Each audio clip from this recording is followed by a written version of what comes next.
Brexit-ի կողմնակիցների հաղթանակի դեպքում նախկին խորհրդային պետություններ Էստոնիայի, Լատվիայի և Լիտվայի համար Եվրոպական միության սկզբունքը հարցականի տակ կհայտնվի։ Ռուսաստանի հետ հարաբերությունների ցանկացած բարելավմանը դեմ ձևավորված հստակ դիրքորոշման պայմաններում մերձբալթյան երկրների և Լեհաստանի համար շատ ավելի դժվար կլինի դիմակայել։ Ուկրաինայում Ռուսաստանի ագրեսիան մերձբալթյան երկրներում շատերին է մտահոգում, ովքեր ասում են, թե իրենք չնայած լինելով ՆԱՏՕ-ի անդամ կարող են լինել հաջորդը։ ՆԱՏՕ-ի ազդեցության մեծացումը տարածաշրջանում կարող է հանգեցնել ազգային պաշտպանության ծախսերի աճին, ասում է վերլուծաբան Փիթեր Կրեկոն։ Մինչդեռ այլ վերլուծաբաններ գտնում են, որ ՆԱՏՕ-ն չի տուժի, սակայն չեն բացառում, որ Միացյալ Նահանգներ Եվրամիություն միասնությունը ըմբոստ Ռուսաստանի դեմ կարող է թուլանալ։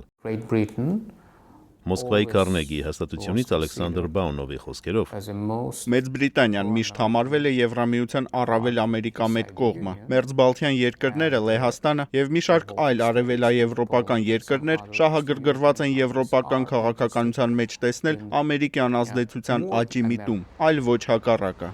ՆԱՏՕ-ին վստահություն հայտնելով Էստոնիայի ղեկավարները Ամերիկայի ձայնին ասել են, որ Մոսկվայի կողմից ցանկացած ռազմական գործողություն ողջամիտ չի լինի։ Նրանց համոզմամբ Եվրամիությունը կհաղթահարի այս մարտահրավերները, այդ թվում եւ հնարավոր Brexit-ը։ Ամերիկայի ձայն, Վաշինգտոնից։